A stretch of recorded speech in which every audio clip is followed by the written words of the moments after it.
These are some of the best night drive horror stories. Let's get right into it. It was a moonless night when David found himself driving down an unfamiliar country road. He was heading back from a friend's house, his GPS having led him astray. The road was eerily quiet, flanked by tall, whispering trees. The only sounds were the hum of the engine and the occasional chirp of nocturnal insects. David had been driving for what felt like hours, his anxiety growing with each passing mile. The road seemed to stretch endlessly into the darkness. His phone had lost signal, and the dashboard clock displayed a time that seemed frozen, refusing to move forward. He couldn't shake the feeling that he was not alone. A strange fog began to roll in, thick and oppressive, swallowing the light from his headlights. As visibility dwindled, David's heart rate quickened.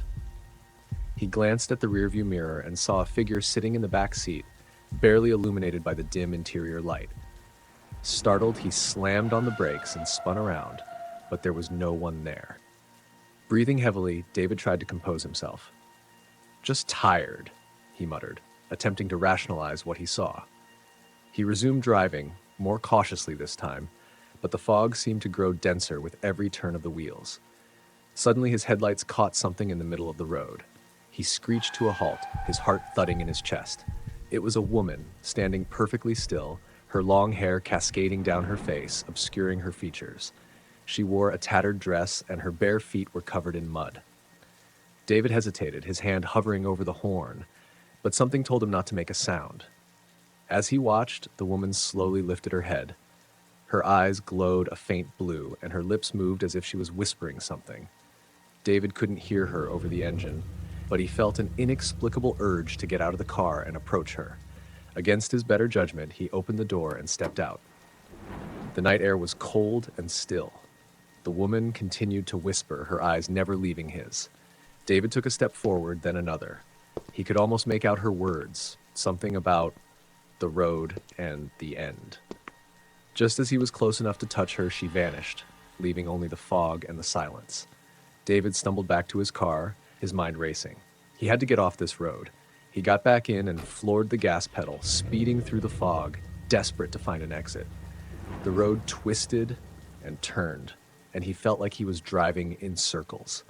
Panic set in as he realized he couldn't find any landmarks or signs of civilization. Out of nowhere, the fog cleared, and David found himself in front of an old, dilapidated house.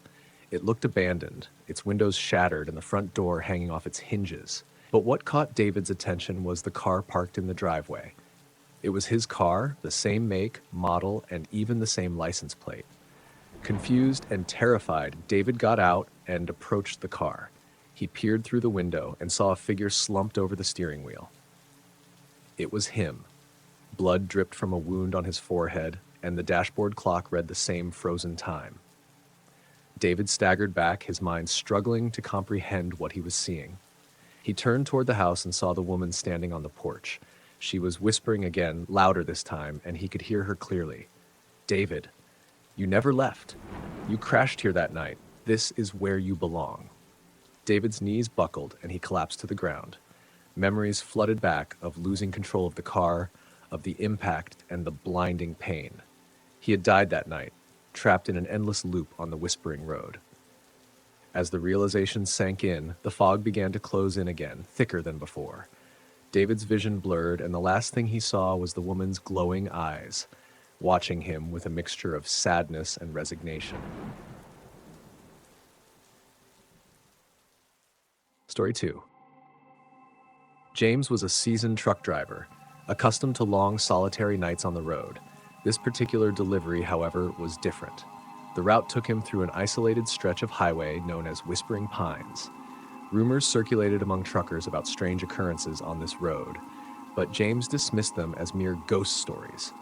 As midnight approached, he found himself driving through dense woods, the trees arching over the narrow path like a dark tunnel. The only light came from his truck's headlights, casting eerie shadows that danced at the edges of his vision. His radio crackled with static, unable to catch a signal in this remote area. James glanced at the clock. 12:03 a.m. He had several hours left to go.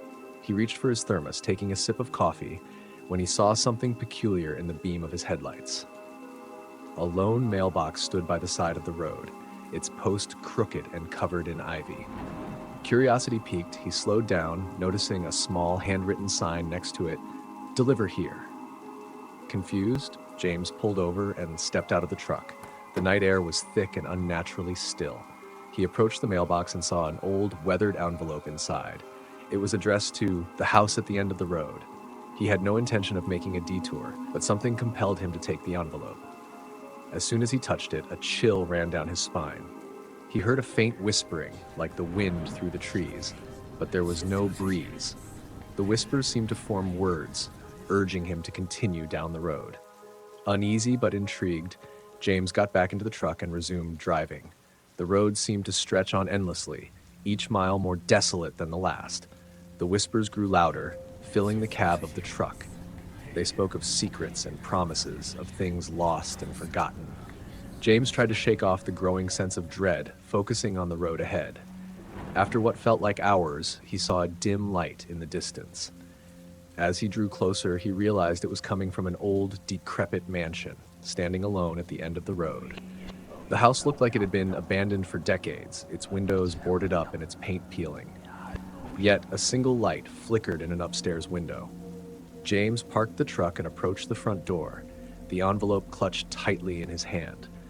The door creaked open at his touch, revealing a dark, dusty hallway. The whispers were louder now, almost deafening. He followed them, climbing a grand staircase to the second floor. The light came from a room at the end of the hall. James pushed the door open and found himself in a study, filled with old books and cobweb-covered furniture. A fire burned in the hearth, casting long shadows across the room. In the center stood a large, ornate desk. Behind it, an old man with cold, steely gray eyes. "Ah, the delivery has finally arrived," the man said, his voice smooth and cold. He gestured for James to come closer. "Place the envelope on the desk." James did as he was told, feeling a strange sense of déjà vu. The whispers grew softer, merging into a single, coherent voice. "You have fulfilled your part of the bargain," the old man said, a sinister smile playing on his lips. "Now it is time for me to fulfill mine." James felt a wave of vertigo as memories he couldn't place surged through his mind. He saw himself making the same delivery countless times, always at midnight, always to this house. He realized, with growing horror, that he had been trapped in this cycle for longer than he could comprehend. The old man stood, his form shifting and becoming more ethereal. "Welcome back, James," he said, his voice echoing. "Your soul belongs to the road now." The study dissolved around him, and James found himself back in his truck, the envelope gone, the clock reading 12:03 a.m. once more. He knew he was doomed to repeat the journey, night after night, never to escape the Whispering Road. Story 3. Jack Thompson was on the road late again. His job as a medical equipment salesman often required long drives to meet tight deadlines. This time, he was racing to deliver a crucial piece of machinery to a rural hospital. The night was darker than usual, the moon hidden behind thick clouds. Jack's eyes flicked between the winding road ahead and the clock on the dashboard, 11:47 p.m. The road he was on was unfamiliar and poorly lit, cutting through dense woods. The GPS had lost signal miles back, and Jack was relying on a printed map. He turned down the radio, trying to focus on the dark road. The silence was heavy, broken only by the occasional rustle of leaves and the hum of his car's engine. As he rounded a bend, he noticed a faint light up ahead. Squinting, Jack realized it was a flickering street lamp standing sentinel over a dilapidated gas station. Relieved, he decided to stop and ask for directions. He pulled in and parked under the weak light, which cast long shadows over the deserted lot. The gas station looked abandoned, but the door was slightly ajar. Jack hesitated before stepping inside. The air was stale, and the interior was cluttered with old, dusty merchandise. A bell tinkled as he entered, though no one appeared to greet him. He called out, but only his echo answered. Feeling uneasy, Jack turned to leave when he spotted a map on the counter. He approached, hoping it would show a way out of this backwoods maze. As he unfolded the map, a voice behind him broke the silence. "Lost, are we?" Jack spun around to see a middle-aged man with weathered features and eyes that seemed to bore into him.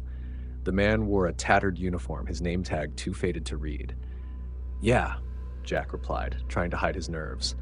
I'm trying to get to St. Mary's Hospital. My GPS cut out and I'm running late. The man nodded slowly. St. Mary's. That's quite a ways. You'll need to take the old county road, but it's easy to miss in the dark. I can draw you a route. Jack felt a surge of relief as the man marked the map with a shaky hand. Just follow this road till you see an old barn, then turn left. After that, it's a straight shot. Jack thanked him and hurried back to his car. As he drove off, he glanced in the rearview mirror and saw the man watching him from the doorway, the gas station fading into the darkness. Following the man's directions, Jack found the county road and the old barn. He made the left turn and soon found himself on a narrow, winding path. The trees grew denser, their branches forming a canopy that blocked out the sky. Jack's grip tightened on the wheel as the feeling of being watched returned.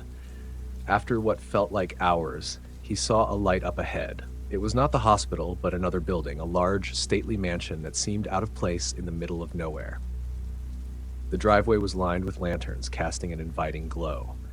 Jack hesitated, but then noticed a sign that read St. Mary's Emergency Entrance.